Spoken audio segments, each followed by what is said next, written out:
Welcome to the Happy Mindset, episode 105. Today's episode is called Screw Being Shy. Today I'm joined by Mark Metry. Mark is an author, a podcast host, and a speaker. We've had Mark on the podcast before, actually, Humans 2.0. That was the episode, I think it was in the 40s, around there. But I've had Mark on the podcast again because in the last few months he's published his first book called Screw Being Shy. Met up with Mark as well in November. He's a decent guy, I like him. And I just wanted to have him on again to talk about his book and to talk about his journey. So that's what we touch on today. How he went from somebody who's very shy to being somebody now who's got a podcast. And his podcast, Humans 2.0, he talks to a lot of high profile people. So there's anywhere from billionaires to Pulitzer Prize winning authors to neuroscientists. And what I like about Mark from reading his book as well and just following some of his work is that he's got a big emphasis on science and nutrition as well. He talks about that, the effect that has on mental health, but he also as well looks at the deeper stuff. So it's not just even about that. He looks at the deeper stuff and he tries to make it practical. That's what I like about his approach. So that's it. That's who I'm talking to today. I have an offer at the moment as well for my book, Taking My Life Back. For the next 5 days, it'll be freely available on Amazon Kindle. So if you're interested in that, if you haven't read the book yet, then I'll put a link in the show notes as well. So you can find Mark's book, Screw Being Shy, and you'll find my book as well, Taking My Life Back. That'll be free for the next 5 days up until Monday. Or you can go to my website, thehappymindset.com. You'll find the book there. Click in there and you'll get the book. So that's it. Thanks again for listening, and I hope you enjoy today's episode. Okay, so thanks for joining us today, Mark. Yo, man, it's such a great time to be talking to you on this podcast, and it was great to see you in November when we met up in Ireland. That was awesome. Yeah, that was good. Actually, yeah. That's the thing about podcasts. Actually, the online world, sometimes you can meet up with people in real life. Like you're in America, you just happen to be in Ireland. Yeah, so it was good to actually spend some time with you. But yeah, for sure. I mean, it definitely made our world smaller. Yeah. So anyway, my first question for you is, who are you and what are you doing in the world today? Oh, man. My name is Mark Metry, and I'm honestly sitting in a corner of my house because this whole coronavirus outbreak, I originally lived in Boston but moved out of the city, and now I'm living in my parents, and my sister and my baby niece were living in New York, but New York got terrible, so they left. And now they are here with us. So, yeah, I mean, right now, I'm just trying to focus on, like you said before, taking things day by day because, not much has changed in my life, but definitely a lot has changed considering this. And so for me, author, podcast host, speaker, advisor, board member, rapper. No, I'm just kidding. Musician, although I'm dabbling in it. A writer. And I really for me, the main thing is I'm always trying to explore the human condition when it comes to sort of our mental, emotional, spiritual, physical freedom. That for me is one of the top priorities because I kind of felt like I lived a life where I didn't really have freedom. And it's not like I necessarily have complete freedom to do everything I want to do today, but I'm talking about the freedom of like inside of your own head to a degree, because I remember growing up and I kind of felt like I was a prisoner to my head and I wasn't really making conscious decisions. And so kind of growing up and then, starting my podcast, speaking with a lot of people all over the world. I've had like the co-founder of Netflix on my show, people, doctors, neuroscientists that talk about mental health. And I've had entrepreneurs and like billionaires on my show that have told me, they've never been more depressed or suicidal when they had $750 million in their bank account. And so when you really when you hear those things, it's just like, this is what I've decided to focus my life on, at least for now. So yeah, that's what I do. That's cool, man. There's a lot of variety to what you do. Like, how did that happen? Like, become an author, a podcaster, an advisor. Like, was that like a sequence that happened in, or was it more of an amalgamation of things just happening? Yeah, I mean, so yeah, I mean, all these things just kind of came at once in terms of so for me, I mean, when I was 18 years old, and today I'm 22. When I was 18 years old, I was a completely different person from who I am today. And I had extreme social anxiety. I had no friends as a result of that. I definitely used substances. I was overweight, um, depressed. At one time, I was even suicidal in my life. And then eventually, it was that kind of me hitting rock bottom when I was 18 that kind of really enabled me to wake up to myself. And ever since then, it wasn't an overnight success or anything. Ever since then, I started a business that's a marketing agency. And then eventually after that, I started my podcast. And for me, I just kind of started the podcast. I didn't really know what I was doing. I was just kind of using it as a tool to just learn from people who are smarter than me. And uh, that just sort of took on a life of its own. And it enabled me to really explore anything in the world that I really want to talk about from the world's best experts. And so, that has taken me on a wild journey and eventually led me to kind of realizing the importance of what I'm talking about today. And then, all these things began to add up. Like a year after I started my podcast, I was invited to speak at an event for the first time, just randomly in Boston. And then these things begin to add up. And then in like last year, a few months actually before I went to Ireland, towards like the beginning or the second half of the year, I realized that I needed to write this book called Screw Being Shy. That's all about social anxiety and being yourself. Because as many self-improvement books as I read being in this industry, I had yet to see somebody that kind of addressed something like this, um, with sort of not just the life that I've lived, but also who I am, like being an entrepreneur and seeing that social anxiety can be a real limiter on your life, to say the least. And yeah, so once I sort of came up with the culmination of these ideas, eventually I put it into a book and I released it. So yeah, I mean, I think all these things just add up together. I just try to be present every day. I meditate. I try to practice mindfulness. Just try to hit these things day after day. And then next thing you know, you just sort of look your head up and you're like, oh wow, I did all that. So it's been a very interesting ride. Yeah. Did there, like when you realized that it was time to write a book, what was that like? Was it like a thought that came into your head, or like was it like a feeling that you've completed a stage of your life, or? Yeah, I remember I was in Los Angeles because I was speaking at an event. And the day before the event, I couldn't fall asleep at night. And it was because my head kept telling me, like, you have to write this book because there are so many people out there that are struggling with this issue and there's not really a clear solution out there. And so um, eventually I began to do that. And then literally like the next day at breakfast, I remember waking up and then literally just like writing down just like a ton of ideas in my head, and like how I wanted to think about it. And then I remember like a day after when I was coming home on the flight, it's like a 5-6 hour flight. I literally just started to write the book for the whole like 5 hours. And I remember I was on a different flight like later next week. And I remember looking back at what I had written and I was like, this is the worst thing I've ever read in my life. Like what kind of third grader, what kind of little kid wrote this? And so I remember I deleted the whole thing and I restarted. And so I did that a few times and then I had to remove things, go back. And so, yeah, I mean, that's really how it began. But ultimately, like I'm already working on an updated edition for the book because, I really wanted to get this book out there because I think it's just super needed. And a lot of people have really been helped by this book that have reached out to me already. And it like just came out. So yeah, it's been super, super interesting, but yeah. What was the process like though when you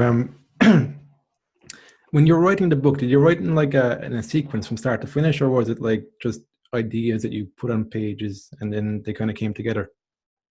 Yeah, so the biggest thing that I realized was, and I actually remember doing this when I was in Ireland. Remember after I had saw you and the next day, I think the biggest thing that I could say is that I realized that I needed to go through a sequence that is really step one about talking about the root cause, and then talking about more conceptual ideas that people can understand, that that are very deep, and then going into kind of the more practical things that someone can do, and then going into how someone can actually use this in their day-to-day life. And so that's probably the biggest sequence for me, because I feel like I've read so many books that, and there's a lot of great books. There's a lot of great books for sure. But I feel like sometimes authors they write way too much, and they talk about so many details, and it's just sometimes it's unnecessary, sometimes it is necessary. Um, but for me, I just wanted to have something that was very sort of simple, talks about the root cause, talks a little bit about my story, so as like sort of a vehicle that someone can use to understand what I'm talking about, and then go into like like just like the science behind it, because I think that's super super important, especially with something like that I'm talking about, like mental health. And so, um, yeah, that's kind of the sequence that I took. So there are the lenses you looked at it through, like the root cause, the practical day-to-day living, the little bit of story, so people can relate to it. It's useful. So the title of the book's called "Screw Being Shy." So what's your trajectory been like? Were you a really, really shy, anxious guy? That's what it seems like in the book. Like, how did you actually practically transform that? Because I think that's something that a lot of people will identify with as just a part of who they are, and they're stuck there. Yeah, so I mean, what I would say is that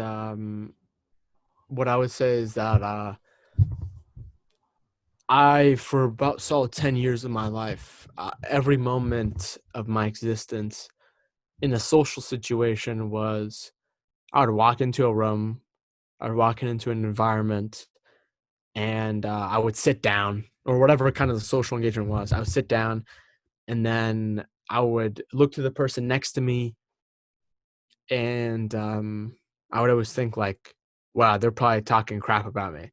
Or I would look at my shoe, and I would see like a smudge on my shoe. And then I would look at everybody else's shoe in the room and be like, wow, nobody else has that. So they probably think I'm like some poor person that can't afford shoes. And then someone at like the beginning of the room will maybe turn around to talk to somebody else, and they might make like accidental eye contact with me, and then my brain will be like, wow, he just gave me such a dirty look. I bet he's talking crap about me to his friend. And then anytime that I would be in a social situation like that, my heartbeat would be pumping. And then especially any time where I had to, like, if I had to speak up, or I was in a classroom or something and the teacher picked on me, immediate, or someone walked up to me and talked to me, immediate, um my nervous system would go into a fight or flight response. My heartbeat would start pounding, my throat would clench, my palms, um armpits would start, my forehead would start sweating, I'd feel really hot. And so that basically happened to me for solid 10 years of my life. And so for me, the real moment where things changed for me was when I became conscious of the fact that I actually had social anxiety. Because previously, up to that point, when I was going through this years after years, I had no idea that this was a real thing. And I just thought that there was just something wrong with me as a human being, as a person, that I was just a flawed human being, or some sort of moral or ethical failure. And so I realized it when I went to my first college party, and I got drunk for the first time in my life. And at that party, I could walk up to anybody, any guy or girl, say whatever I wanted. And that's because alcohol is a social judgment inhibitor. And so after that, the next day, I was like, huh, why couldn't I have been able to do that ever before throughout my entire life? And so it was almost like that contrast that made me realize, like, wait, this is not who I actually am. Like, this is actually like a series of loops being caught in my biology and stress and nervous system. and my brain and my psychology that are causing me to not talk to people, even though I actually really do want to. Like I'm an introvert. There's nothing wrong with being an introvert.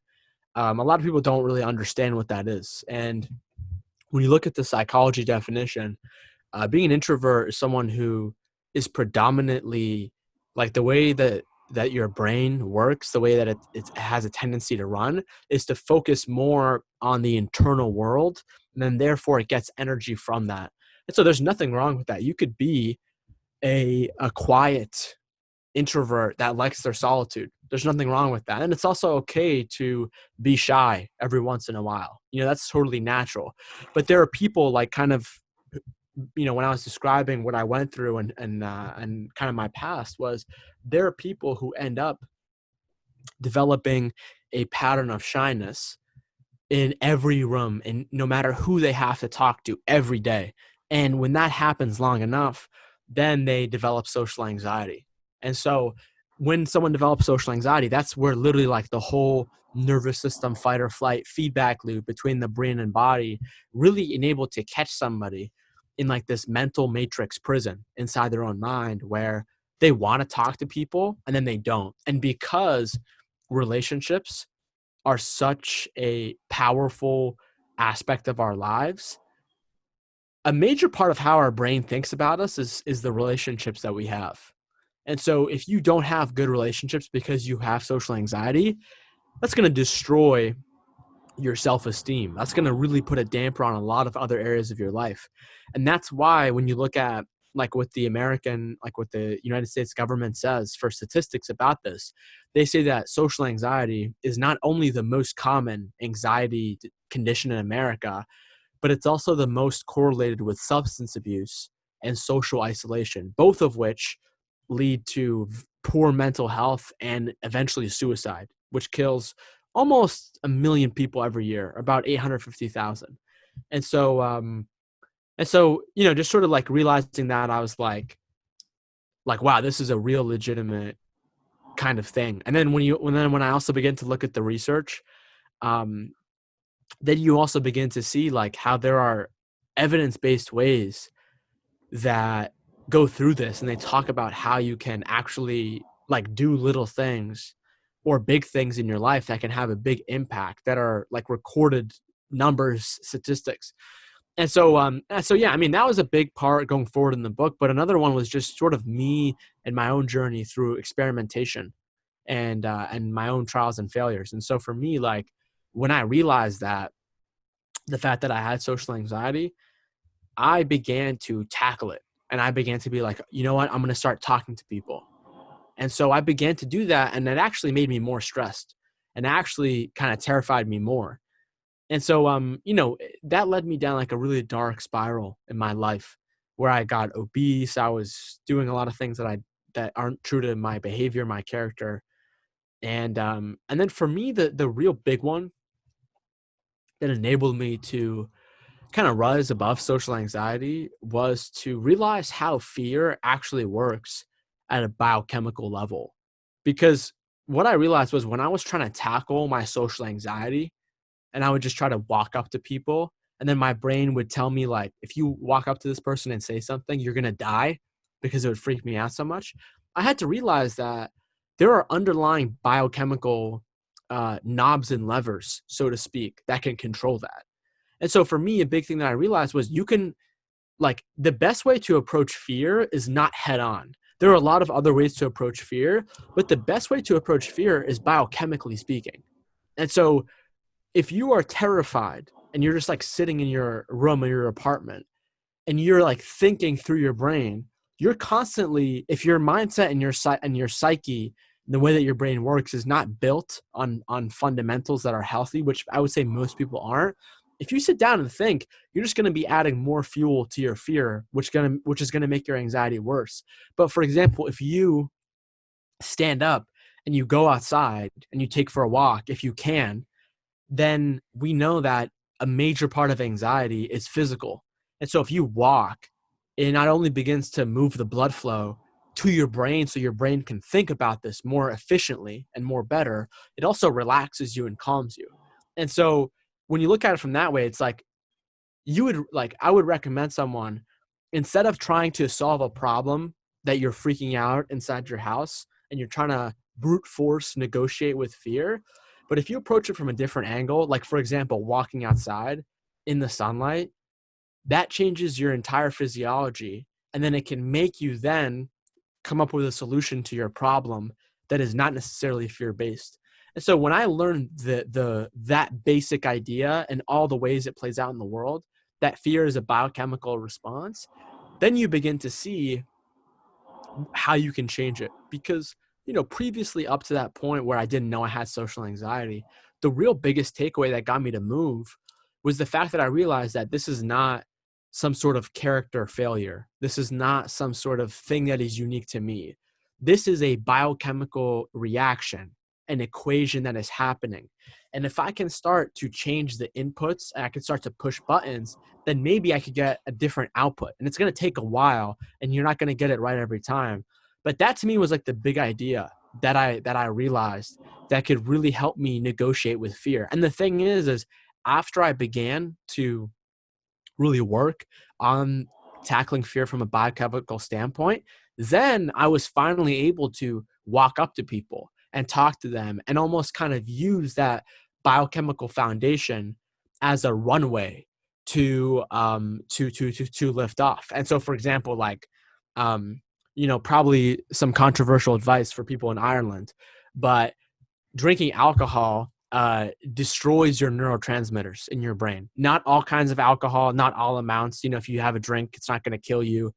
But that, for example, like when you wake up the next day, your brain has a depletion of dopamine, of serotonin. And if that happens all the time or every weekend, after a decade, your brain could be broken.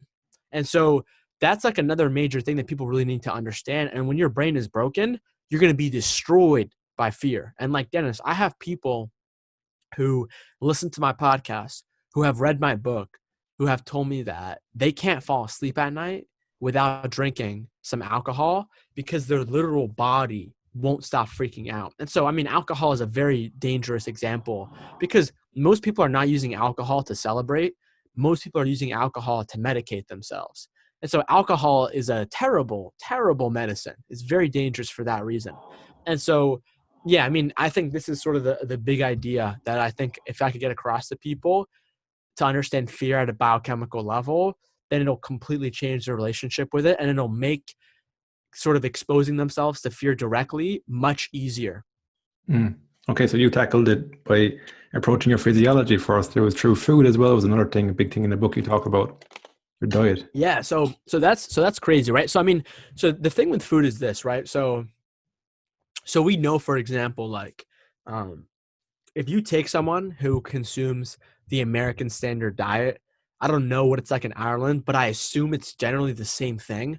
A ton of refined carbohydrates, a ton of like these little sugary wheat grain crackers, biscuits, cookies, those things, and other things like soda, candy, all that stuff, anything that has sugar in it. They've shown a graph of someone's mood and energy throughout the day who normally consumes a normal standard American diet.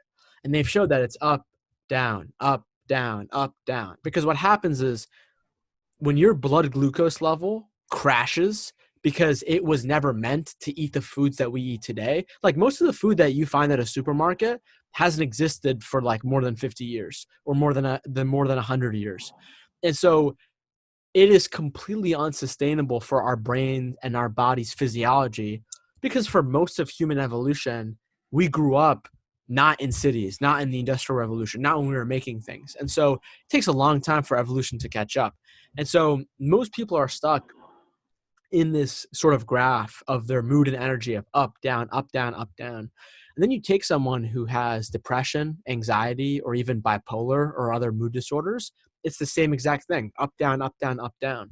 And so when you look at it that way, there have been so many studies that correlate increased anxiety, increased depression when it comes to somebody who consumes a lot of sugar, a lot of carbohydrates, a lot of alcohol.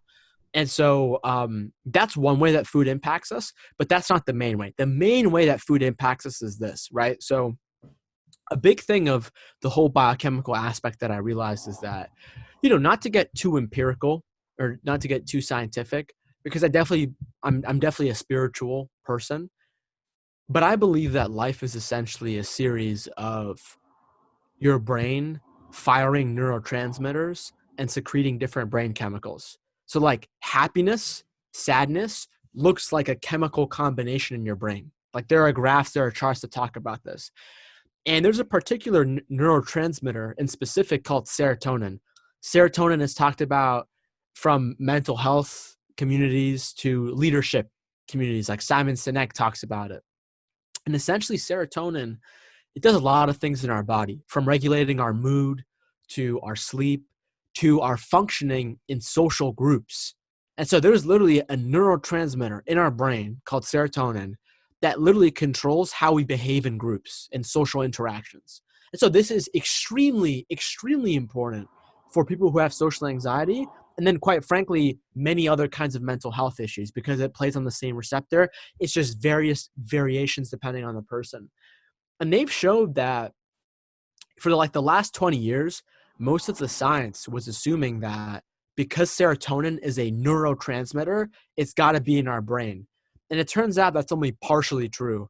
Turns out only 5 to 10% of serotonin in our entire system is in our brain. 90 to 95% of our serotonin is actually in this thing called the gut microbiome. And I don't know if you know what this is or not, but the gut microbiome is a vast ecosystem of trillions of bacteria between our stomach and intestines that have formed a symbiotic relationship with human beings for thousands of years. So not a lot of people know this, but when we eat foods, there's a lot of foods that our human body, our human cells can't actually digest. And so our gut microbiome digests it first, and then it passes it off to our human body. And so gut microbiome is the primary way that our brain is functioning at a serotonin level. And there are nerves that directly connect our brain to our gut and from our gut to our brain. And so what they're saying is that the gut is like, if you look at the science, they now say that the gut microbiome is the second brain. Depending on who you talk to, it could be the first brain or the second brain. We don't really know. And so the two major ways that your gut microbiome is not functioning well is having a dysfunction, and then it has a dysfunction in producing the right kinds of serotonin, is number one is psychological trauma and chronic stress that is caused from someone's nervous system at a young age being really obstructed and halted, and is in this constant cycle of trying to figure out what happened from that same level of how your nervous system grew. So then it stops, which creates chronic stress on a daily basis. Like, for example, for me, a big reason why I had social anxiety was because I grew up in a town, in a neighborhood, in a school where there was no racial diversity. And also in America, this was post 9/11. And so if you were Middle Eastern, you got dumped on. And so for me, when I was a kid, I experienced a lot of racism and bullying and abuse. And so that was a big part of why I had social anxiety. And the craziest part, Dennis, was that I mostly got bullied and kind of experienced that stuff early on in elementary school and middle school. But by the time I got into high school, by the time I was like 16, 17, 18, there was nobody doing that. There was nobody abusing me. But yet, whenever my nervous system, my brain, my body, myself walked into a room, it would immediately trigger a fight or flight nervous system response that I could not control, that is now out of the conscious user's control. And so, that's number one. And then number two is your dietary choices. And so those are the two main ways that your gut microbiome can be obstructed. And if it is, and it's dysfunctional, then you will have an issue with serotonin, which can lead people to having severe issues with their mental health. And I talk about this in my book. There's a subsection, it's called First My Gut Broke and Then My Brain Broke. And I talk about the only times in my life where I was seriously depressed and I was, in fact, suicidal was when I was over 200 pounds because I was destroying myself through what I was eating and through the alcohol and the sugar and the energy drinks that I was drinking. And so that's a major, major way that people can begin to look at the like the deep underlying fundamentals of their biochemistry. Because here's the reality, in my opinion, like if you have that kind of dysfunction and you're trying to read like all the books, you're trying to just understand stuff through through your thoughts, it's not really going to work. And so the way that I think about this is like hardware and software. And so Hmm. your software is like your mindset, your thoughts, positive, negative thinking, maybe even your beliefs. Although I think that's half software, half hardware. Um, and then you look at your hardware, which is whatever your software runs on. So like, what does our mindset run on? What does our mind run on? On our brain, which is a physical organ. A major reason why our brain was even created was because it was created to control our body. And so you have to take care of your physical health. And so when you kind of look at all these things, it's almost like a puzzle piece. And the analogy that I make in the book is like, you could have the best software in the world. You could have the best version of iOS 13 from Apple. But if you're trying to install that on like a super old, outdated iPhone 2, man, you're going to be trying to hit that install button for a long time. And you're going to get frustrated at your life for falling into these same loops. And so, personally for me, like I still have problems. I still definitely sometimes get anxiety. But I haven't really struggled as much as I've struggled like 5 years ago when I was kind of at my rock bottom. And I think a big part of that is because I have a foundational sort of fundamental built through my biochemistry. It's interesting there. You said the beliefs are like hardware, software. Because I think it's the same thing. I think once you take on a belief, it can become really a visceral experience. How did you Yeah. start breaking through some of your most limiting beliefs? Or do you remember a belief that really held you back for a long time? Oh, yeah, man. I mean, I love the fact that you picked up on that because, like, this is what I learned too is like, again, I don't really think it's that important to get caught up on like the nuance of like, oh, is this software, hardware? But what I really learned is that your brain can't grow new brain cells. Your brain can't grow new neurons. Your brain cannot sort of push past because beliefs are really just these hard spots that have stopped in our brain. That's really what they are, and most part has to do with it has to go back to again number one what I talked about of our trauma. And so for me, like, I mean, man, I mean, there are so many beliefs that I broke. Like, I mean, like one of them, for example, like was the fact that like anybody in an authoritative position, I was afraid of, and the reason is like I was yelled at many times by teachers, people in uniforms. And so that belief, I actually remember specifically when I realized it was a thing, because the first part to kind of breaking a belief is to realize that it's happening, right? And so that's probably the hardest part, right? Because like there's an analogy um, that was named by some other author, but I'm forgetting. But he makes this analogy of two goldfish swimming in a goldfish bowl, and one goldfish says to the other, hey, how is the temperature of the water today? And the other goldfish says, what's water? And so beliefs are the water. The fish's perspective is the water is invisible, but yet it's swimming around it all day. But yet, let's say if the fish wants to go above water and wants to go out of the bowl, the water is controlling its behavior. And that's what beliefs are. That's what fear is. That is whatever in life happens when it gets so stuck to the background of your life. So for me, that was like social anxiety. That could be your beliefs. And so for me, that's the biggest part. And I remember I was actually at the grocery store, and I remember, and this was like 2 years, 3 years ago. So this wasn't even a far time ago. And I was like already meditating. I eat healthy. I was exercised. I slept well. So my whole vessel is functioning well. It's able to be more perceptive than usual. And so I'm walking through the grocery store and I'm going through the aisles and I'm trying to pick food out. And I had my headphones in. And I don't remember whether it was music or a podcast I was listening to, but I was like, it was full volume. And I lift my head up from what I was looking at, and I look ahead, and then all of a sudden someone that works at the store and they wear uniforms, like these red uniforms, pops out. And all of a sudden, like, I felt my nervous system freak out in a way that I hadn't felt it before. And I was just sitting there in the grocery store and I was like, wait, why did that just happen? And then literally my mind flashes back to all the other times in my life where that's happened. And it was this belief that had happened due to previous teachers, other people from authority figures, that I was then super afraid of.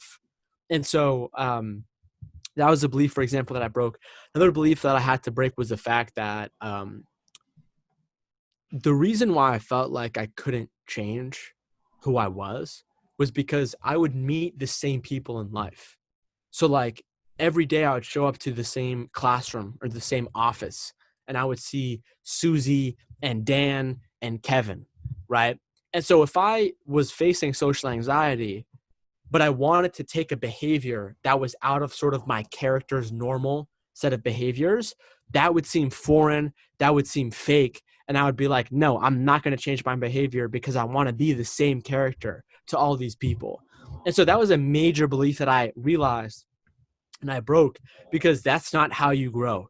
And we all change all the time. And so that was another belief. I mean, I could keep going, but it was Go back to so, that so belief. important. I had a very similar belief. I had the same belief. That is a very hard thing to do when you're around the same people all the time. If you do something a bit different, then it's weird, and it's like you don't know what exactly to do. Then how did you change that? Yeah. So the biggest thing that I had to realize was that, like, this character that I had built, it wasn't actually my story. This was a survival story that was built by a part of my brain called the ego, which is the part of our brain where it's located is the lateral prefrontal cortex. And this is like the chatter that is responsible for keeping us alive, for keeping us to survive.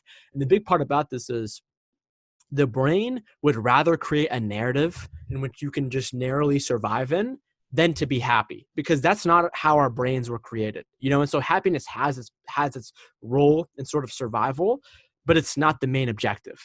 And so for me, a major way that I had to break that was just by understanding that this whole story of who I wasn't even mine. And it was based off my ego. And it was based off the fact that I had sort of created like this defaulted character, almost like in a video game, almost like in a movie, where like he would say the same, like if you were reading like a movie script where like the actor has to say this, this, and that, I would almost say that every single time. And so a major part of that was realizing that. And then another part of that was just instead of focusing on going back to that old story, but it's using and trying to create a new narrative. And so for me, one of the most important things was that, I didn't really have a future for myself. I never really thought of myself in the future, because whenever I did, that's when my anxiety would start to trigger. And so if you don't have a future for yourself, then you don't have anything to hope for.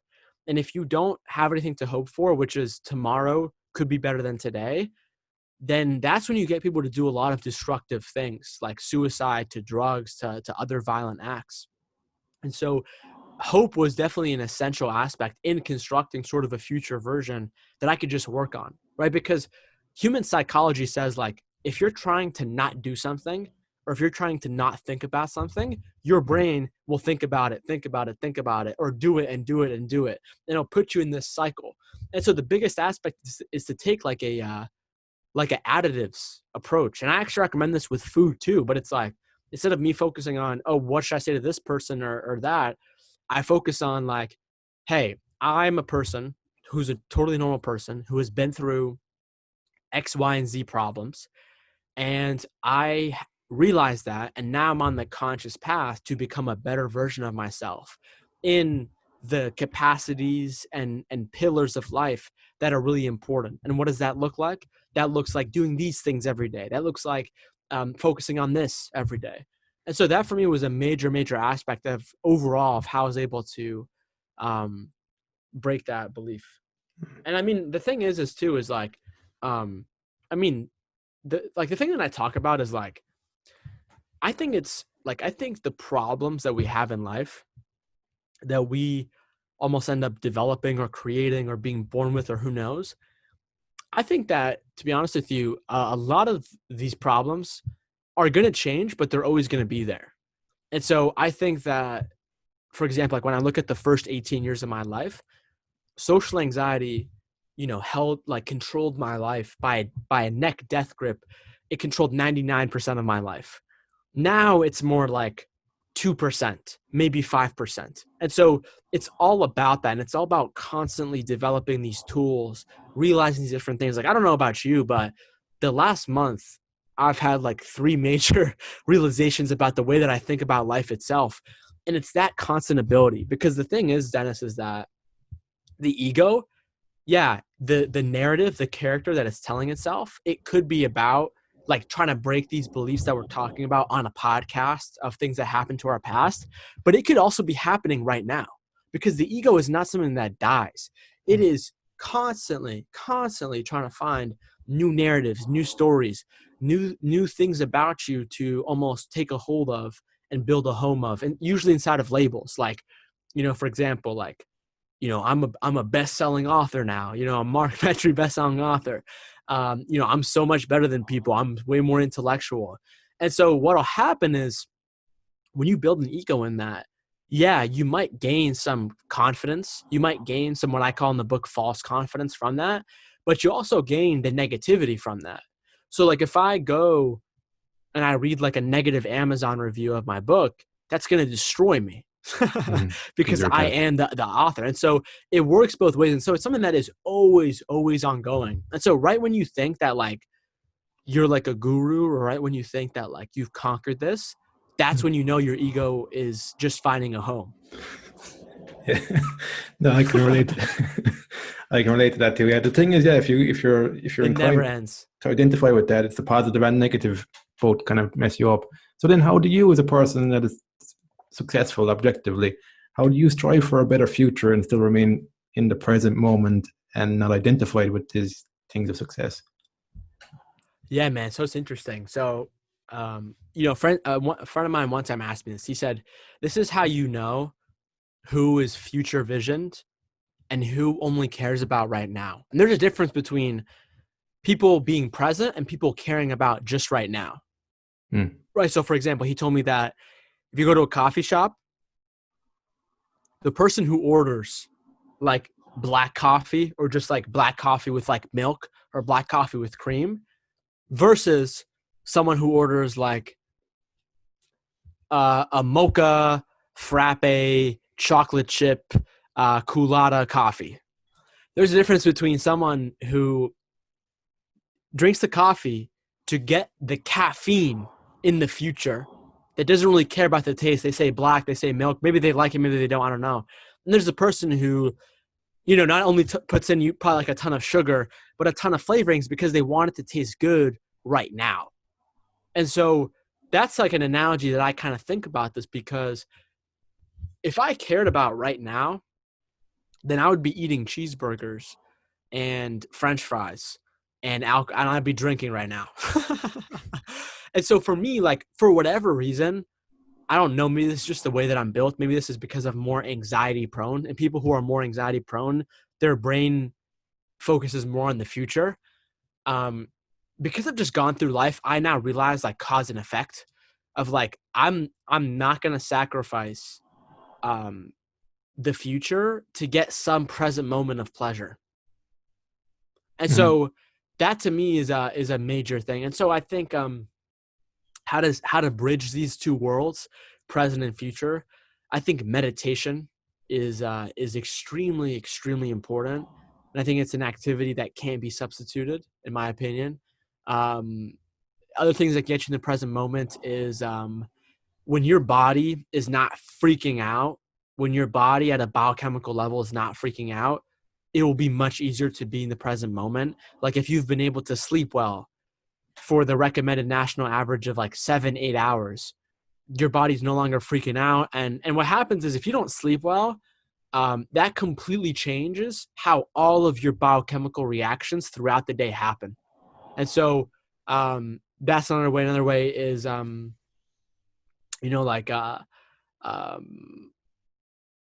what I call practicing emotional flexibility.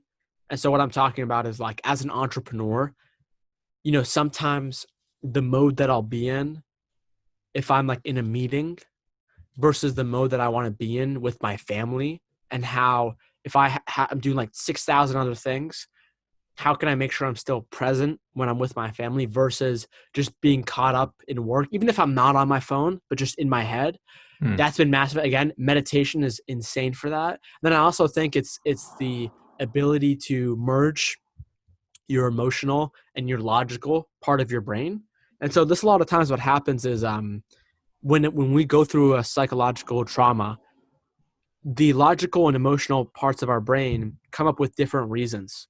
And so, for example, like the logical side of our brain is actually what ends up creating a lot of these limiting beliefs.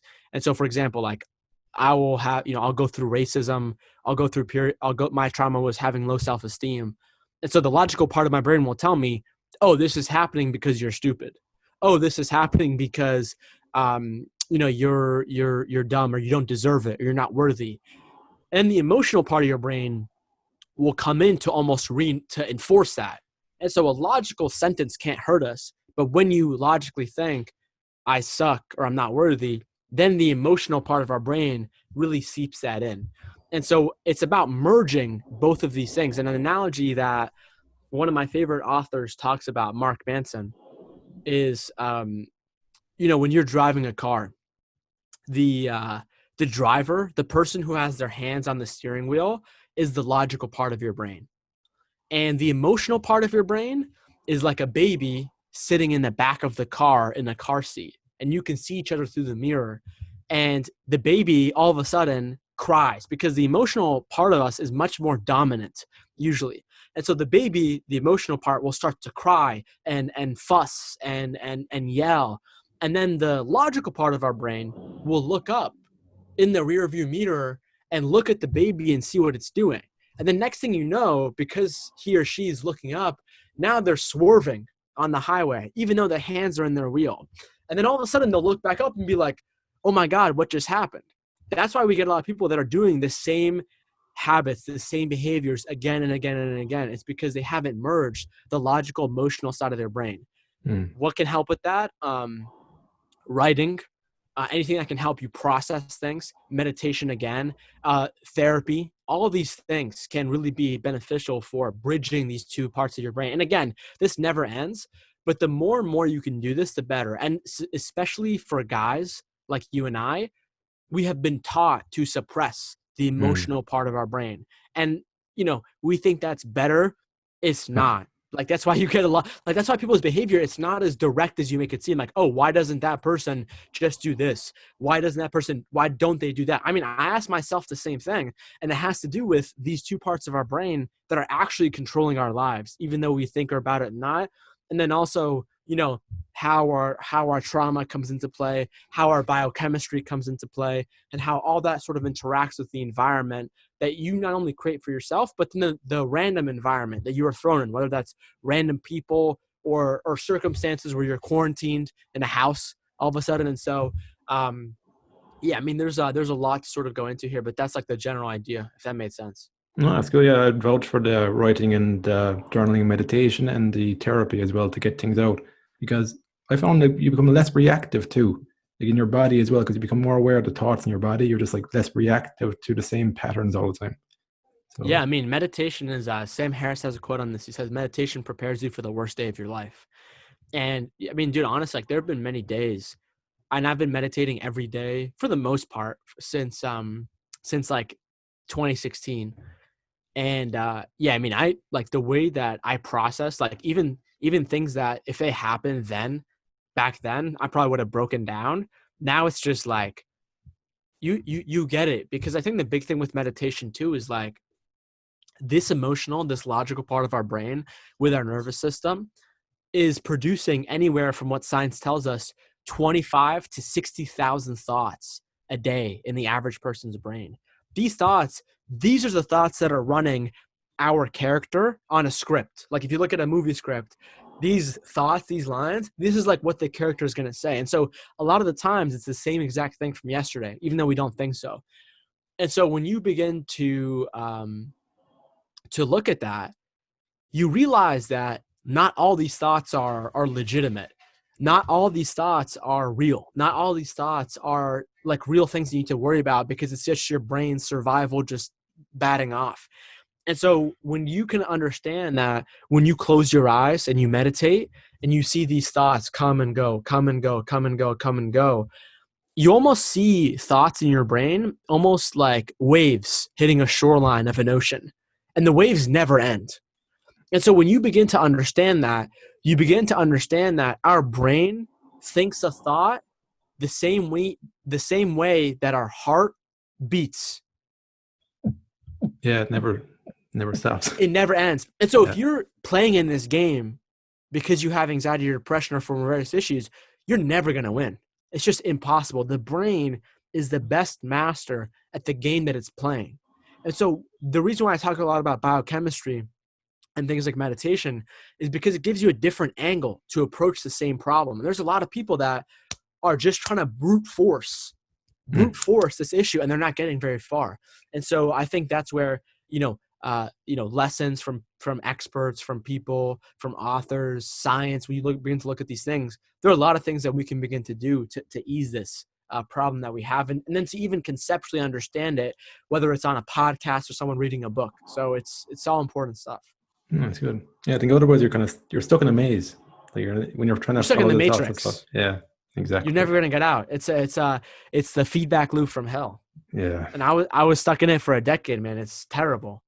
Yeah. At least you got out though. Jesus, yeah. It's like it's mad. Well, that's what it is, man. It's like once you get out, then you have to throw the ladder down. Then you have to throw the rope down to help other people. That's the only reason why I made a book. I could have, honestly, man, I could have made way more money if I made a book on like podcasting or branding or something like that. I could have made way more money. And so for me, this was so important because it's like there are literally people suffering about this, and the society's not giving them the right kinds of solutions, the same way that I kind of felt when I was going through it, and I kind of had to find my own way. So that's like the number one reason.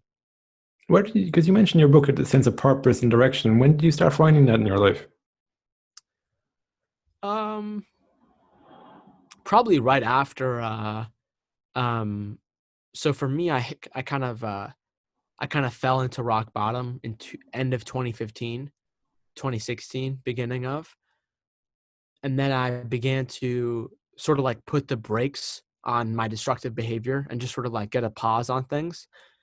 And then it was probably by the end of that year in 2016 where I really where I look back on now, where that was like a real sort of line in the sand moment, where I began to really understand like who I was, the responsibility of my life, this mission that I'm on. And of course it's changed and whatnot, but like November of 2016 was when I really began to understand this and begin to do like, this is the job.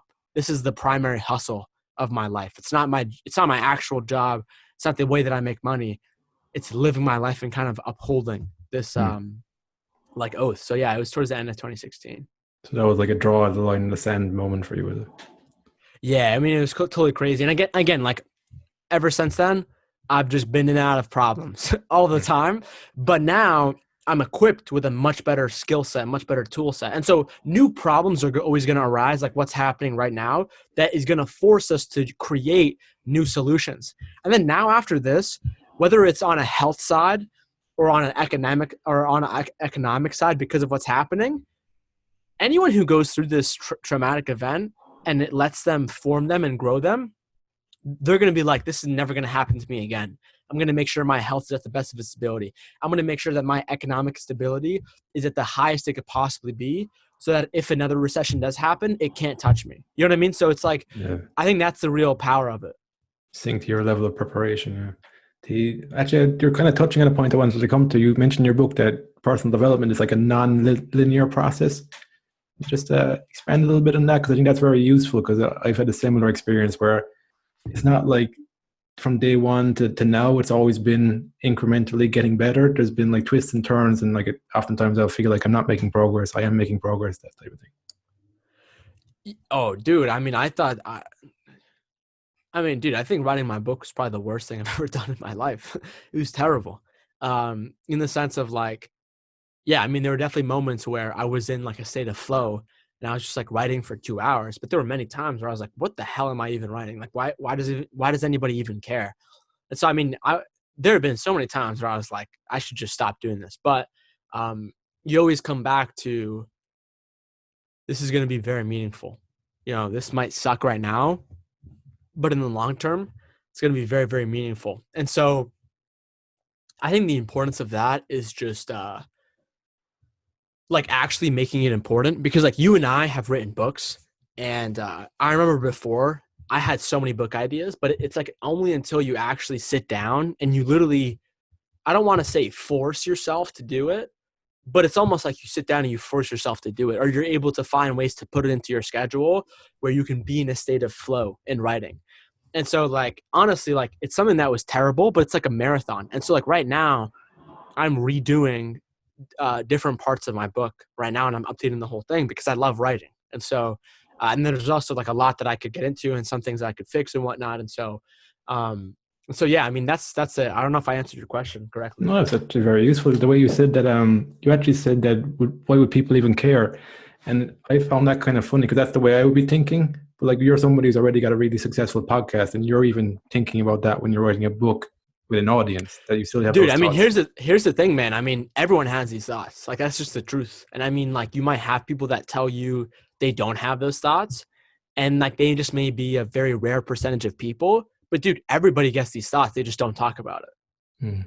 Everybody does. And so, dude, like all the authors that not all, again, no blanket statements, but like a vast majority of authors, a vast majority of billionaires, people that I know, again, not all of them, but a lot of them have terrible thoughts and they get afraid, but they just end up doing it anyway. Yeah, you just have to ignore them. I've only ever just had to ignore it to keep Yeah, going. like sustainably ignore it, like meditate, make sure you're healthy, and then like get in a better spot. But if you're just like trying to ignore it by like drinking alcohol or like just doing crazy then that's gonna come back and bite you. No, it's kind of like gaining perspective on it and like getting to the core of that actual thought as well. A lot of the time it's not grounded in anything, or it's grounded in something that you were afraid of, or like you can get to the core of that. So it's good. Yeah, definitely. Totally agree.